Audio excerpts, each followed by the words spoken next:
I've got some amazing speakers that are here today, so we're going to go ahead and get started. At this time, I'm going to ask Sergeant Ben Adams to come up to the podium. Thank you. Let's give him a round of applause.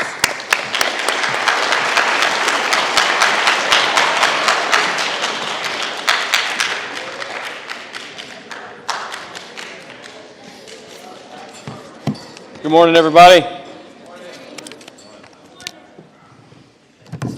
I'm going to walk around a little bit.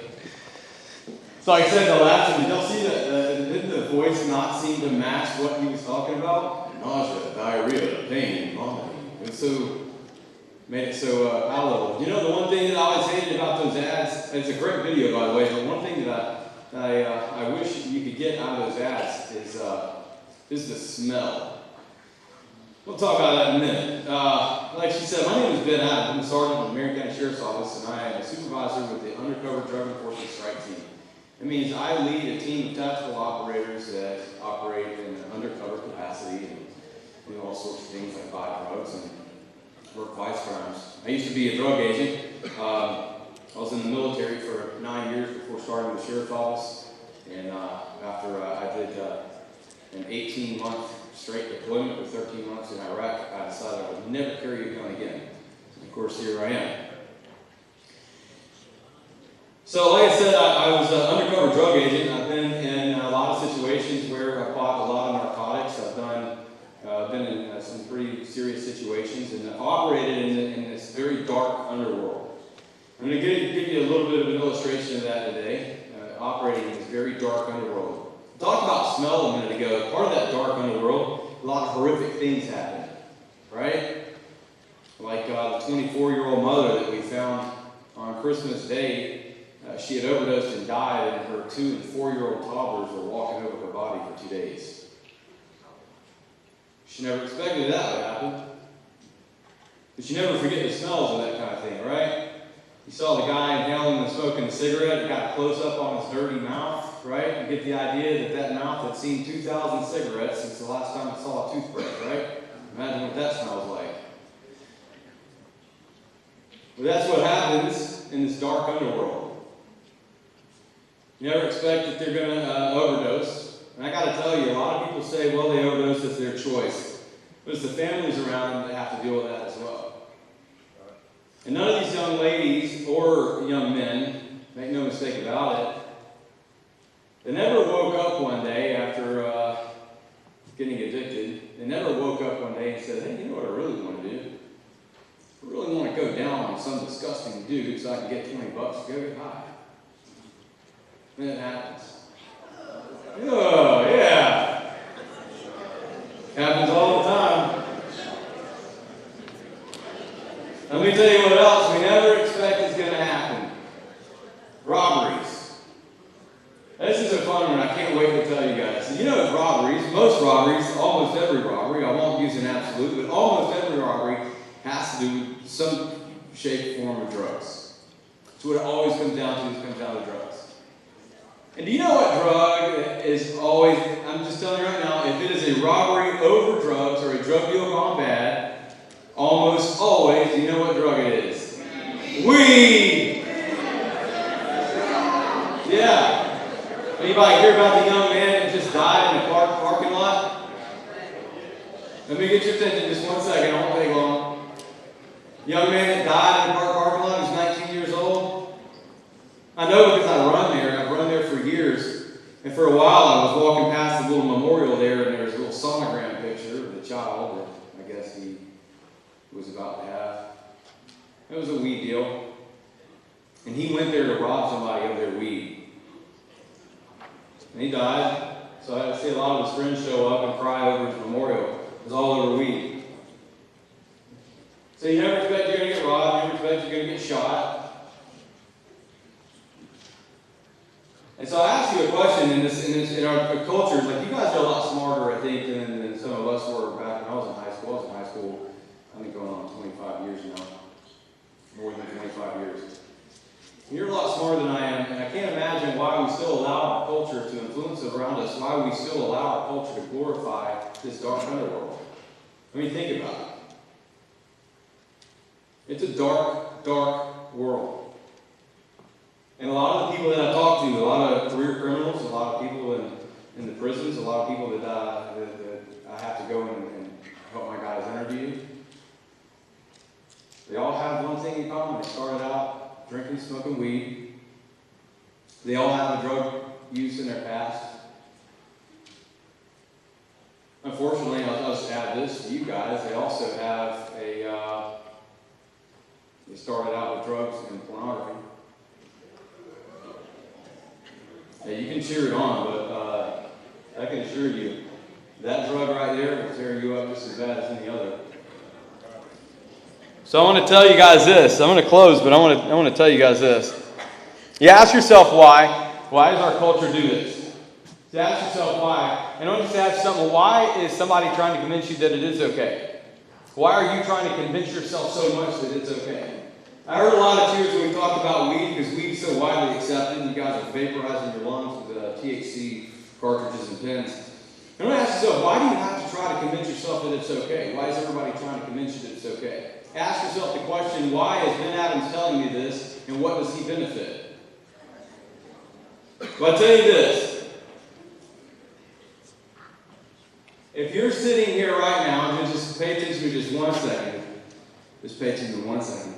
If you're sitting here right now and you say, it'll never happen to me, if you're saying that because you're not going to use, you are 100% correct. But I want to talk to you who are sitting here right now. Just bear with me. For those of you who say it's never going to happen to me, and you do use, hear me when I tell you this. If you say that I will never let people do disgusting things to me sexually for money, if you're saying I will never OD, especially by smoking weed, because I get to send all my agents to overdoses, and we're getting it because they're smoking weed and ODing on fentanyl. Fentanyl's here, it's not going away, it's in everything. It is in everything. And I know you guys know that. So if you say you're never going to overdose, if you say you're never going to be in a drug deal gone bad, if you say you're never going to get robbed, and you say you're never going to get shot, hear me when I say this. I'll be seeing you soon, and so will my people. Because everyone, especially that guy, you guys remember my face. Because I want to tell you something. Because that guy that's laughing about it, that guy right there that thinks that it's funny, let me tell you this. Not him, not you, nobody in this room is smarter than dope. None of you are smarter than dope. So when you roll the dice and play with it, it's going to take over. I can promise you that. And when you ask yourself that question, why is Ben Adams telling me this and what does he benefit, is because I care about you. I truly do. I do not want to have to see you again in a bad way. I don't want you to overdose. I don't want your family to overdose. It's because I truly do care about each and every one of you. And I would do anything, and I would lay down my life for each and every one of you. And if anybody ever tells you any differently, you can tell them to come have words with me. Because I promise you, there ain't nobody man enough around to prove me wrong. You guys have a Merry Christmas. Thank you.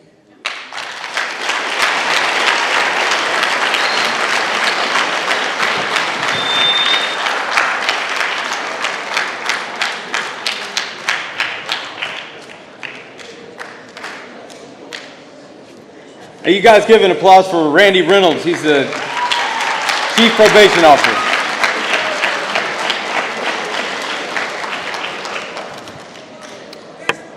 All right, good morning. Just like Mr. Adams said, I'm the Chief Probation Officer for the Department of Juvenile Justice here in Circuit 5. So I'm in the Citrus, Sumter, Lake, Marion, and Hernando County areas.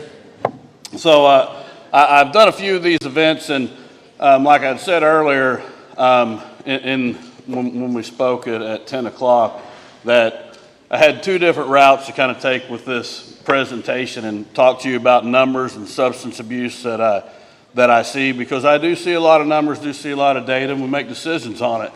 But I chose instead to do that when I started doing this is to speak on my story and my brother's story and what I've seen, just to kind of help you to understand that whenever you do dabble in drugs or begin, it's more, obviously you're going to hurt yourself, but it's those around you that you hurt the most. So that's why this initiative is so near and dear to my heart, because I've lived it, I've been through it. So I appreciate that our governor's wife, Ms. DeSantis, has partnered with us and education and DJJ and Department of Health for this initiative. So here's my story. So May 1st, 2019, my mother called me around 9 o'clock in the morning. It was Monday morning, and said, "We believe your brother has had a stroke." My brother is 2 years older than me. They got him in an ambulance, got him to the local hospital where he was too complicated for. They thought there that he may have had a heart attack. And then they got him he was way too complicated of a case for such a small hospital. They had to get him to Indianapolis. They were going to stat flight him because it was such a serious case. It was windy that day. They couldn't do it. They did not think he was going to make the drive in an ambulance to Indianapolis. That was close to about 2 hours before he get there. But he did make it. Come to find out, rewind 2 days prior to that, on April 29th, 2019, my brother lived right next door to my parents in Indiana. They seen him in the afternoon, evening, sometime around 4 o'clock on that Sunday. And sometime later that evening, he put the poison in his body. And whenever he had gotten to the hospital in Indianapolis and they checked his blood, he ended up having methamphetamine and opioids in his blood. So what had happened is from that night until that Tuesday morning, so a whole day and a half basically, he was passed out on his right side, which is why the whole right side of his body was numb, and they thought he'd had a stroke when indeed, after all, he had overdosed. So from there, my mother and father had told me, if you want to see your brother alive, never gets any easier to say that. You better get here. Wife booked me a flight.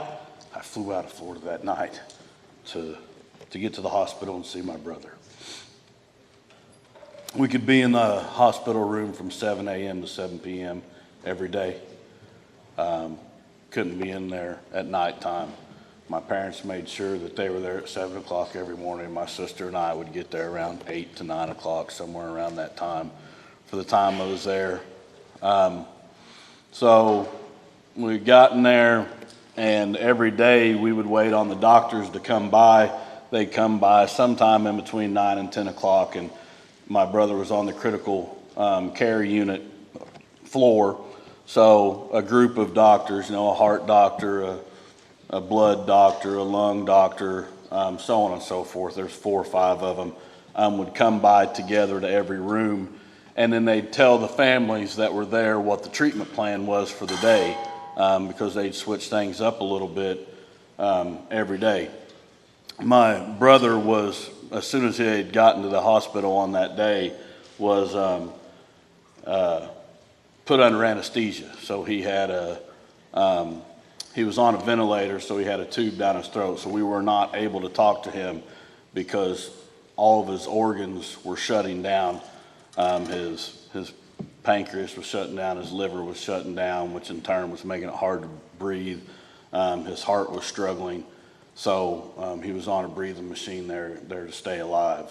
So after a couple days, things started to improve. The doctors would come by, they'd check the numbers, and I don't have all the technicalities, but some blood numbers here and there, everything was starting to improve. So things were starting to look on the up and up, because that's what we would do every morning. We hung on those doctors, every word, when they'd come by and give you the treatment plan. So I flew back to Florida because things were starting to look better. He was still on the ventilator, still under anesthesia. I don't have the dates, but a few days had went by and things took a turn for the worse. So once again, Mom and Dad called me and said, this may be the last chance to see your brother again alive if you want to get here. And so I wanted to come. So once again, I flew out of Florida to Indiana to get to the hospital, and the same deal. We were there every morning, and just my sister would read positive quotes. She would read scripture from the Bible over my brother in the room, because only two of us were allowed in the room at a time. We kind of cycle through. My sister and I would sit in there.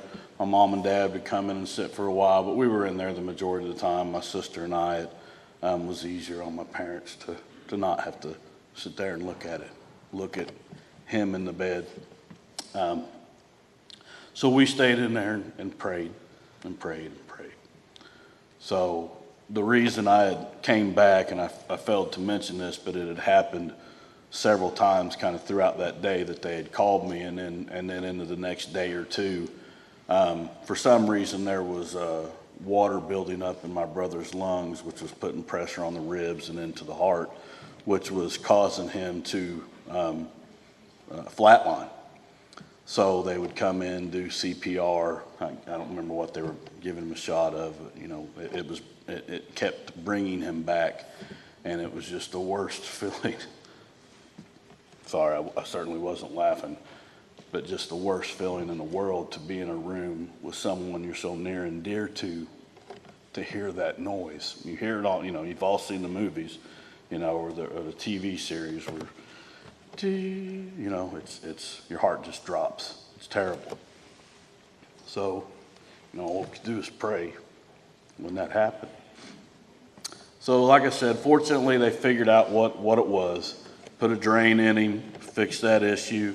A couple days go by, and my brother's on the up and up again. Things are starting to look better, numbers starting to look better.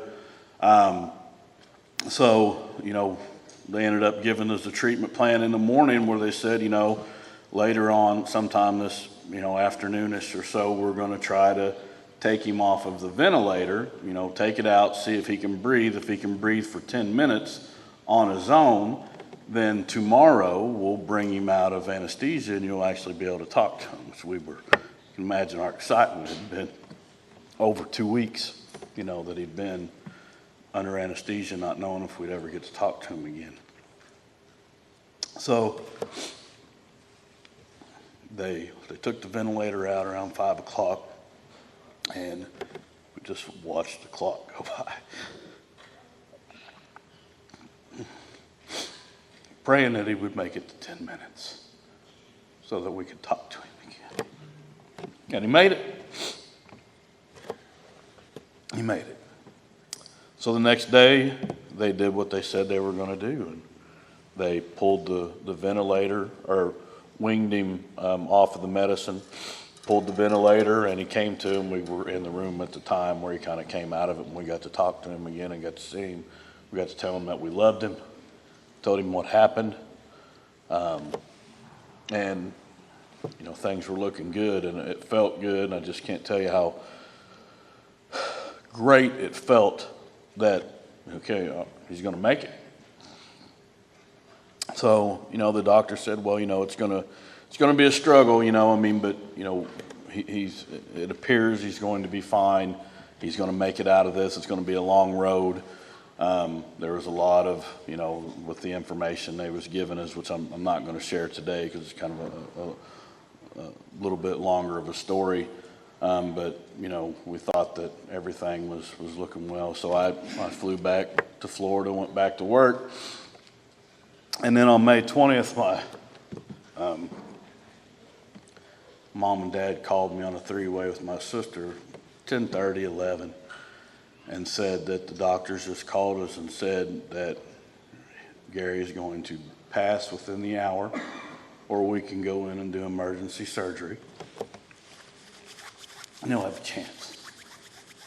So we said, well, let's give him a chance. So they did, and that's what we did, and that's the decision we made. Terrible to have to make that decision. Hour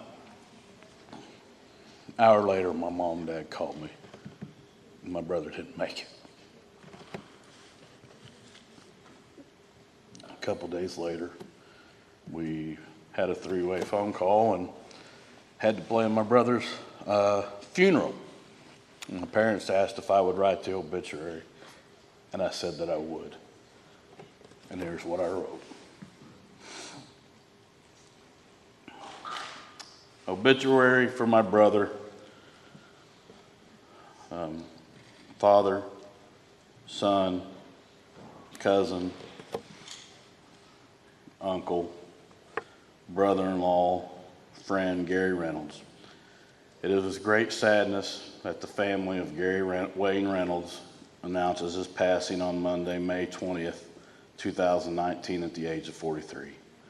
Gary will forever be remembered and loved by the love of his life, his daughter, Raylan Faye, and her mother, Sandy, stepchildren, Tyler and Brooklyn, his parents, Terry and Martha, and his siblings, Lisa, her husband, Mickey, and Randy, and his wife, Brittany.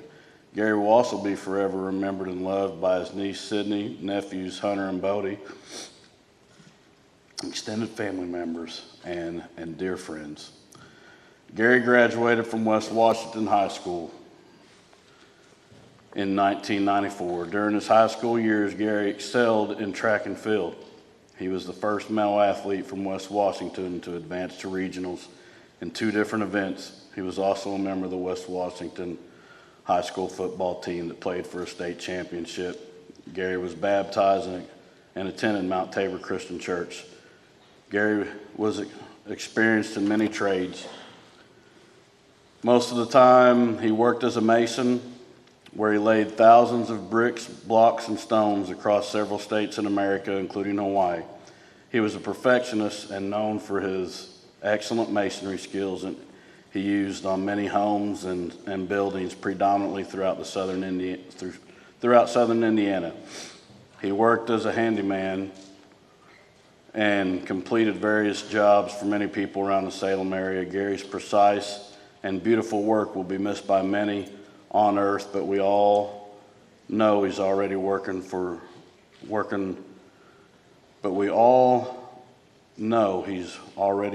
on some golden freestanding arches in heaven for the Lord God himself. I share that with you for a few different reasons. One, to help you to understand that it's those around you that you are truly impacting. I've got to live with this, my parents got to live with it, and it's not a day goes by that I think about my brother. Also, just to help you to understand that if you have someone near and dear to you, someone that's close to you, don't give up on them. Do everything you can do to help them get the help that they need, because if you don't, I can promise you that you'll regret it, because, as I said, I regret it all the time. And the other thing is to let you know is that obviously this started somewhere, and we'll hear more about that in a second. It started somewhere. My brother didn't just go and overdose on meth and opiates. It started, it started with a dip or a cigarette, a beer, and I think he'd be proud that I'm sharing the story. I hope that he is.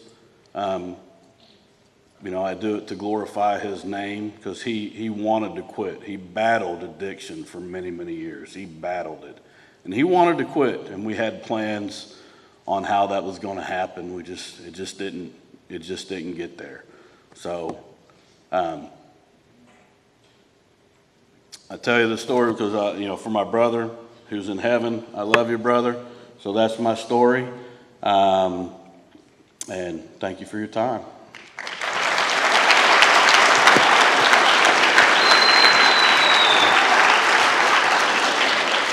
I'm going to introduce Sergeant Vargas.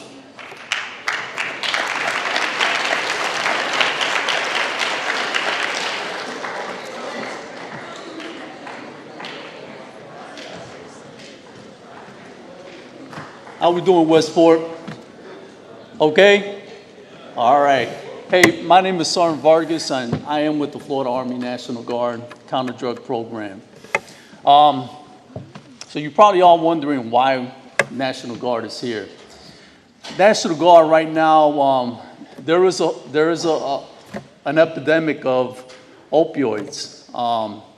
So I want to give you a perspective on how bad this opioid epidemic is. Everybody knows 9/11, correct? You're probably too young, but everybody has heard about what transpired in 9/11, correct? Can I get a show of hands? Okay. Shortly after that, we had a war. That war lasted 10 years. So when you think about a war, right? A war, you have rockets, you have bombs, you have bullets flying in the air. There's a lot of bodies that could be lost, correct? Now, in a 10-year span, we lost a little over 8,000 soldiers to that war. Operation Enduring Freedom, Operation Iraqi Freedom. Well, so with this opioid epidemic, in 1 year span alone, we've already lost a little over 100,000 people. That's a big number, right? In 1 year span. So that is definitely why the President of the United States, as well as our governor, has declared a national emergency. And they have called the National Guard to assist with that. And that's what we're here for right now. So our job is to work with a lot of the anti-drug coalitions that are in your communities right now. We work in the Central Florida region, but we also go out to the different schools and we talk to kids like yourselves, teenagers, and we talk about the gateway drugs and the harmful effects that these drugs can cause. When I heard about this program, I signed up right away because this program hit home because it affected somebody who I cared about with drugs. Give me a moment. So I have a little cousin, just like you guys, young, straight A student, always was on the honor roll, and she had big dreams.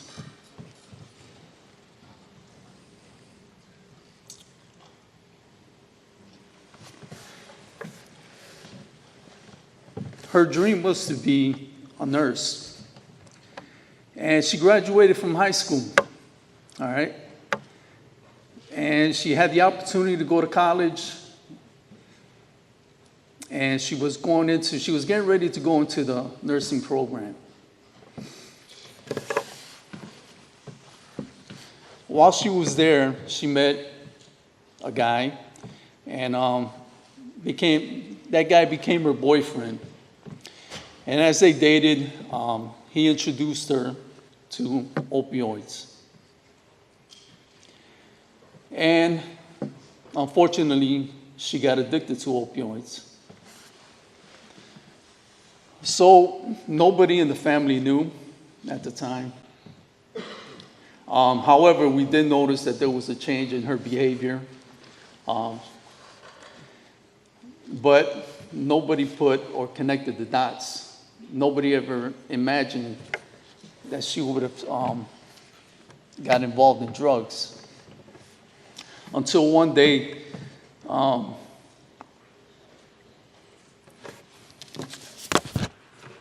we got a call that she overdosed. And we were really surprised. Lucky for us, they were able to revive her, and she was able to get a second chance. As of right now, it's been a year and a half since she's been clean. But let me tell you, every day is a battle. So the good thing for her is she got that second chance. Not everybody gets a second chance. We're here telling you our stories because we know what's going out there in the world, and we want to create this awareness, but we also want to make sure that you guys don't make the same mistakes as other people, okay, because we care. guys and girls, as we get older,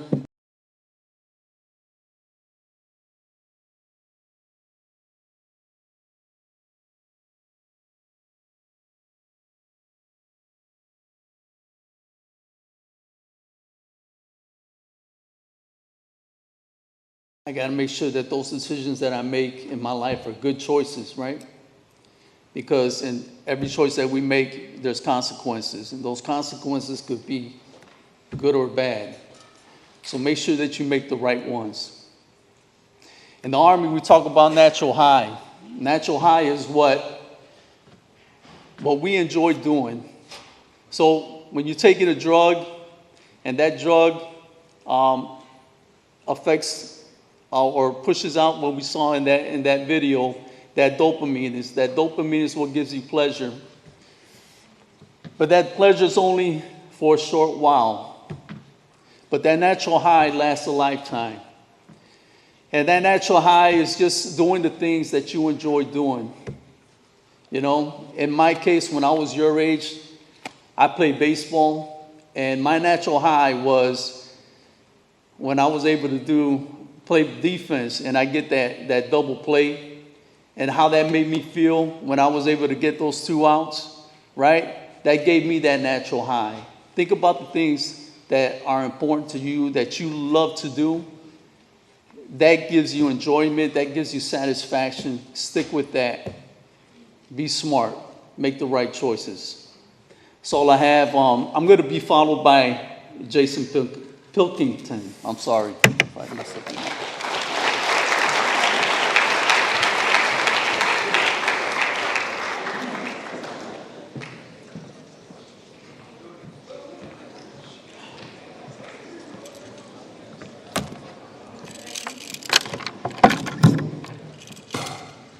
How y'all doing? My name is Jason Pilkington. I'm a youth pastor. I'm involved in SCA at my local high school. Go to a couple jails. We can go in there and talk to some men. I'm very blessed to be able to be here today with you guys. Very blessed. You'd have told me about 5 years ago that I would have this opportunity to be in a public high school in front of an assembly of students like this, I wouldn't have believed you. I used to not be youth pastor at FCA. I remember being in an 8th grade assembly, very similar to this. There was a man by the name of Don Seacrest, who was my basketball coach. I looked up to Don. And I remember being in an assembly like this. He spoke to us about the dangers of drugs and alcohol. Man, I wish I would have listened. I wish I would have listened. One thing that I do remember that he said drugs and alcohol will always take you further than you want to go. They'll keep you longer than you want to stay, and they'll always cost you more than you can afford to pay. I wish I would have listened. You see, my hope and my prayer for you guys today is that everything that's being said here today doesn't just go in one ear and right out the other like it did with me. My hope and my prayer is that it'll go in your ear, but it'll sink somewhere deep down on the inside, in your heart and in your mind, and change your mind so you go in a direction that's good for you in your life. Shortly after that assembly, I moved. I moved to Taylor County High School. And when I went in to the high school, man, I would have done anything for somebody to notice me. I would have done anything to fit in. And I began to hang out with the wrong crowd, with the crowd that I thought was popular. And so when they came up to me and they offered me a cigarette, what do you think I did? No, I took it. I took it. I took the cigarette because I wanted to fit in, because I wanted other people to like me, because I was under peer pressure. And some of you that are sitting here today, you know exactly what I'm talking about. And I know today it's not so much cigarettes as it is vapes. It's a vape. And a lot of times you think, what's the harm in a vape? It's not really doing anything to me. What you don't see, I'm a very visual person, I'm a visual learner, and so these chains is what you don't see. That there's chains involved in this thing, that you will become a slave to that vape. That all you'll be able to think about in your classroom, when you're supposed to be getting an education, all you're going to be able to think about is going off and sneaking to that bathroom and hitting that vape. They went around and they asked, I think it's Gen Z or whatever that is nowadays, they asked some of these students some basic education questions. What two countries border the United States of America? And they didn't know. How many stripes are on the American flag? They didn't, 13. They didn't know. How many stars are in the American flag? 50. They didn't know. Why didn't they know? Because I would imagine that when they're supposed to be learning these things, that all they can think about is sneaking off to that bathroom and doing these things. And so I fell for it, and I began to smoke cigarettes. And because I want to fit in, what do you think come next? Next come the weed, man. Next come the marijuana. And see, what you don't see is that now I'm comfortable with X. It doesn't start off with the methamphetamines. It doesn't start off with the pain pills. It doesn't start off with the cocaine. It starts off small. And it starts off at your age. And so now I'm comfortable smoking a cigarette. So when they hand me the weed, and I want to fit in, I'm hanging out with the wrong crowd. And I do it. And so now I'm comfortable with a head change. Now I know what it feels like to get high. But what I didn't see were these chains. There's something silly. It's something silly to be chained to nicotine to be your master, marijuana to be your master. And you're being obedient to every time you get that itch, every time you get that craving, man, you just got to have it. Why? Because you're chained to it.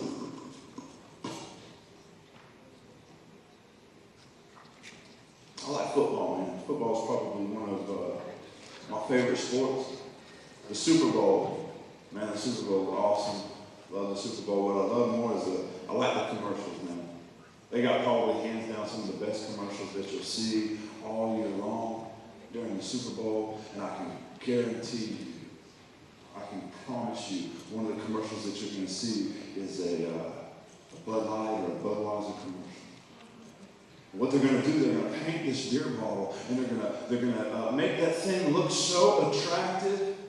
It's going to have sweat dripping down it. Not only that, but they're going to have this woman that is wearing next to nothing, this model woman wearing next to nothing. Why? Because they know that sex sells. They have this model-looking man out there with hardly no clothes on. They're smiling, they're laughing, they're having a good time, and the world is painting this picture, and all they want to show you is the head side of the coin. But can I tell you this morning that there is another side to this coin that I believe they ought to have to show you. See, they're not going to show you that same beautiful woman hugged up to a toilet and puking her guts out. They're not going to show you that same beautiful woman covered in her own throw-up. They're not going to show you that man that is hugging up on that toilet, puking his guts out, praying to God, if you just get me out of here, I'll never do that. They won't show you that. They won't show you the DUI. They won't show you the handcuffs. They won't show you the car accident after car accident because somebody got behind a wheel and made a wrong choice because they were intoxicated and killed somebody's family. Or they won't show you that side of it. I think they ought to show you that side of the coin. And so for me, that's just how it worked. Went from bad to worse to worse took me way farther than I wanted to go. Kept me way longer than I wanted to stay. Cost me way more than I ever wanted to pay. And so now I move and I go to Charleston, South Carolina. And I'm living there, and man, I'm not living right. I'm not living my life right. And so I'm dating this pretty little girl. But man, her daddy, I was sure he had done some time with this song. And I was scared to ask. And he was tattooed up, stocky, and I'm working for him. He's paying me good. And one day, we pull up at the house, and he goes to drop me off. And he reaches in his pocket, and he pulls out this sack of white powder. I wasn't 100% sure that it was cocaine, but I had a pretty good idea that's what it was. And he takes his key and he dips it down in there. He said, "Here, do this." And everything on the inside of me began to just go off. Hey! Don't do it! No! That's called your conscience. See, Dr. Martin Luther King Jr. was one of the greatest pastors, preachers, communicators of all time this world has ever seen. And he had a famous speech, I have a dream. And in that speech, he said, all men are created equal. And see, what he meant by that on a physical level, you know, they were going through a time of racial inequality. All men are created equal. But man, he meant something deeper than that. See, each and every one of us in this room have a God-given conscience on the inside of us. And if we'll listen to that conscience, that still small voice will speak to you. And when you're about to do something wrong, hey! It'll begin to go off on the inside of you. And so what do you think I did when we put it in my face? Even though my conscience was going off. I took it, man. I did. I sure did. And you know what? Again and again and again, my conscience went from to.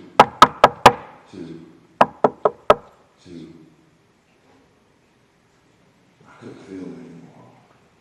The Bible calls it having your conscience seared with a hot iron. I want you to imagine that I had a hot iron in my hand, a red hot iron right now, and I took it and I laid it on my hand. And it's going to hurt. I'm going to holler. It's going to hurt bad. But after it heals up, my hand's going to be so callous that I'm not going to feel it anymore. And I got myself to a place where I was past feeling. And I didn't care. I didn't care who I hurt. I didn't care who I stole from. I didn't care who I lied to. I didn't care. Why? Because I had to get my fix. Drugs and alcohol took me further than I wanted to go. There were some chains involved to these things. Young people, listen to me today. We are trying, everybody that's come out, we're trying to keep you guys from going down this path. Please listen to me today. Listen to us today. Do not go down this path. And it just went from bad to worse. Bad to worse. Now I can't give them. And withdrawals that they're talking about, I can't give them. I don't have anything not to fill withdrawals. So I land myself in jail. And I've been in all kinds of jails. I've been in Taylor County Jail, I've been in Polk County Jail, I've been in Duval County Jail, I've been in Charleston County Jail, I've been in Berkeley County Jail. Jail after jail after jail, incarcerated. You'd think that would do it, right? But what I didn't see were these chains. I was addicted. Man, that thing had its teeth in me. And I couldn't get free. You know, I ended up in prison. I-04-812, sir. That's my DC number. I was no longer a name. I became a number. And I remember that number because I had to say it every single night at Master Ross at account time. Every night. I-04-812, sir.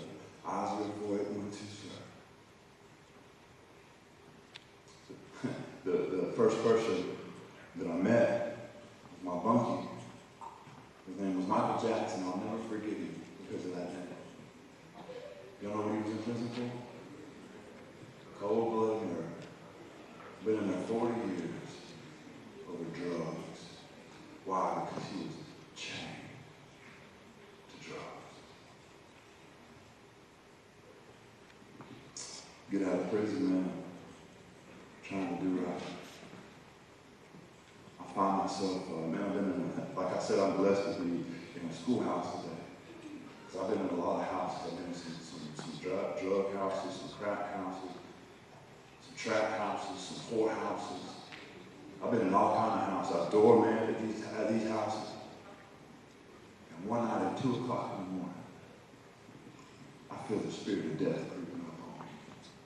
I can literally feel the spirit of death creeping up on me, and I began to panic. So what did I do? I got out my phone. You know how your contacts work, A to Z. I start scrolling through my phone, just looking for somebody to call. Anybody. Somebody. Nope, can't call this person. Nope, I did this to this person. Nope, can't talk to them. Nope, can't call my mom. Can't call my daddy. Sure didn't have a pastor to call. I had nobody. What kind of person must I have been that I had nobody, not one person to call? And in that moment, I had a very real awareness that if I died, I was about to die in my sin, and I was going to bust hell wide open for all of eternity. And in that moment, I just had this overwhelming feeling called Jesus. And at 2 o'clock in the morning, I hit my knees outside of a drug house, and I began to cry out, Jesus, I've heard of you, but I don't know you. If you'll just save me, I'll do whatever you want me to do. I can't do this on my own. I'm broken, and I need you. If you're real, save me. And peace, and joy, and love, like I had never felt in a long, long time, began to flood my soul. And July 4th, 2019, God set me free from drugs and alcohol. I've been sober and clean because of Jesus Christ.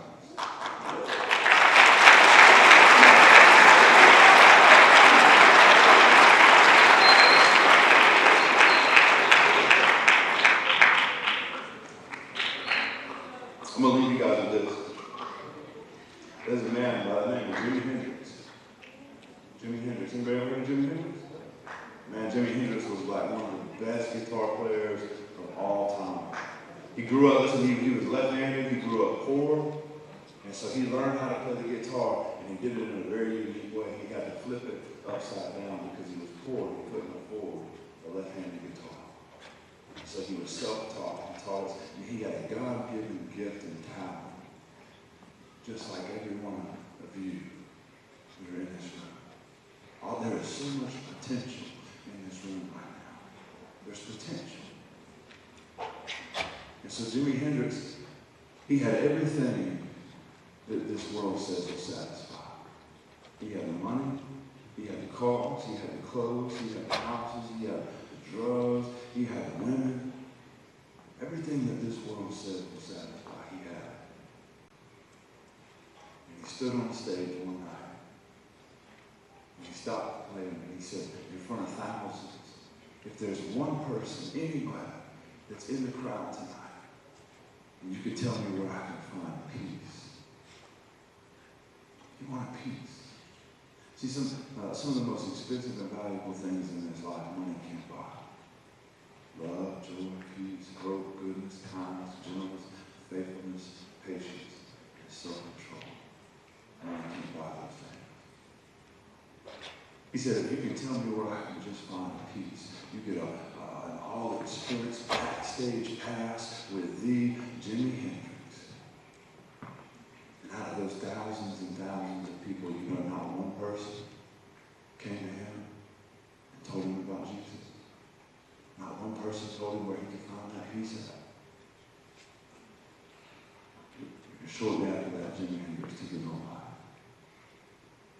How do you have everything in this world that says it'll satisfy? Listen, you know why they put more than one cigarette in a pack, 20 in a pack? Why? Because one ain't going to do it.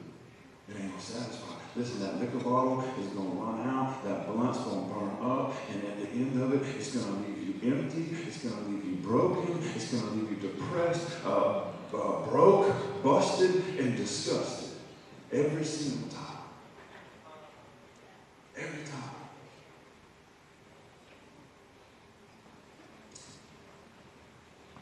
I wish I had time, guys, this morning to tell you about my classmates that aren't here anymore. I wish I had time to tell you about Spicy Fletcher. She died in a tragic car accident involving alcohol. Dead at a young age, 16, 17 years old. I wish I had time to tell you about Billy Ray Agnew, who went out into a cow field one night and blew his brains out. I wish I had time to tell you about Jared Bain, who got shot in a drug deal and all that. I wish I had time to tell you about my friend Lance Quick, who overdosed on drugs.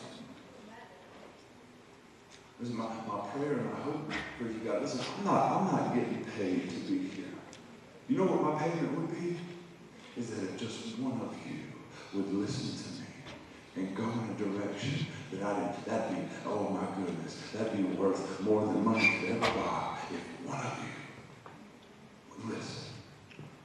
You've got so much in front of you, so much to live for. Don't sell yourself short. Y'all hear me? Don't sell yourself short. Please listen. Next, Department of Health, Mark. Y'all give it up for Mark.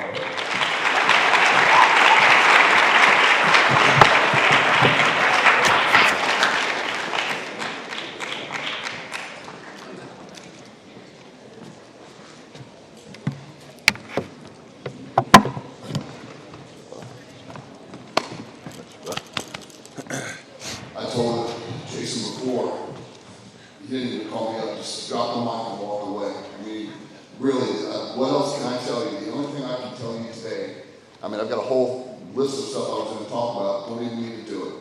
The only thing I can tell you about today is listen to the speakers. Each one of them tells a story, and before I get going, please, another round of applause for everyone. Please.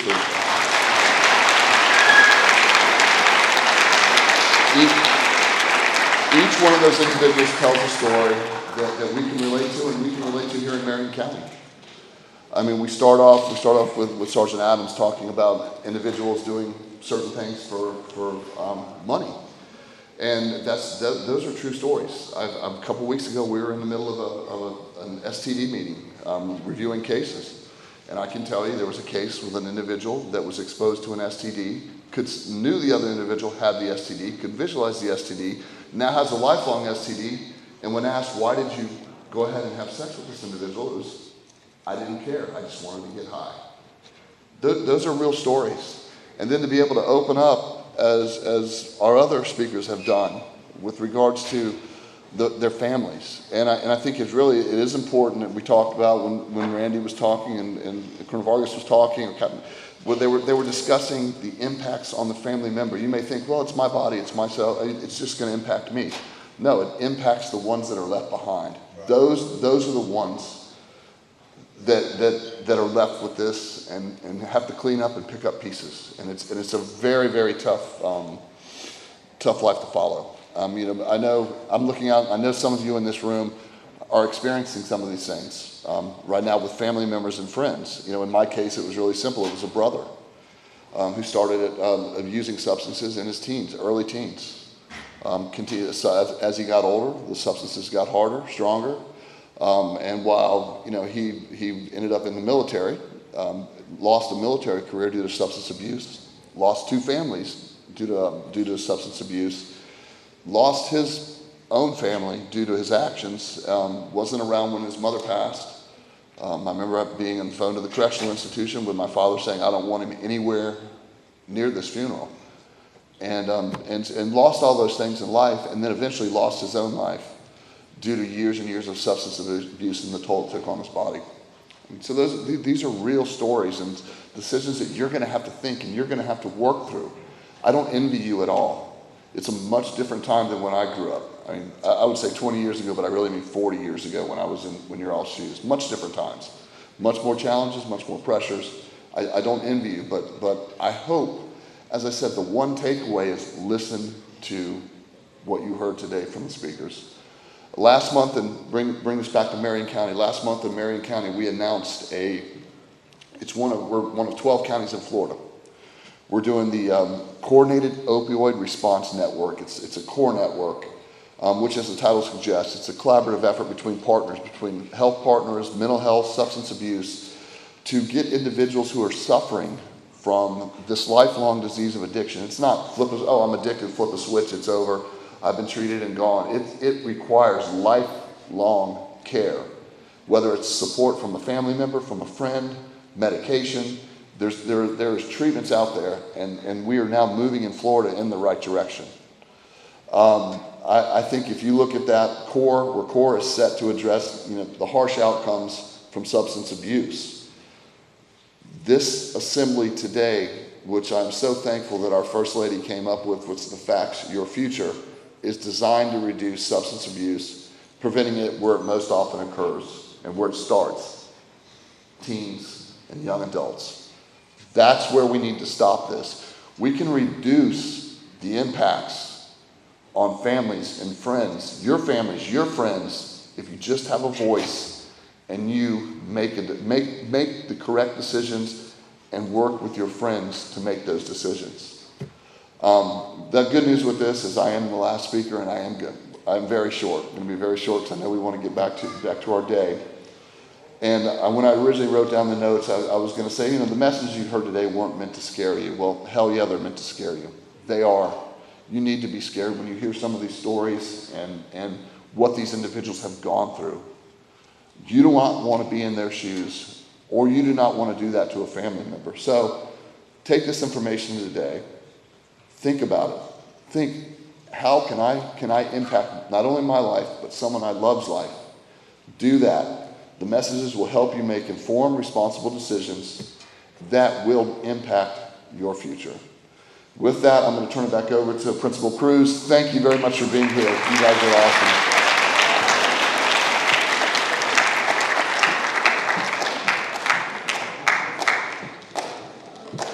Thank you so much, speakers and students, for paying attention during this time. I hope you got a lot out of that. Let's give them one more round of applause, these amazing speakers.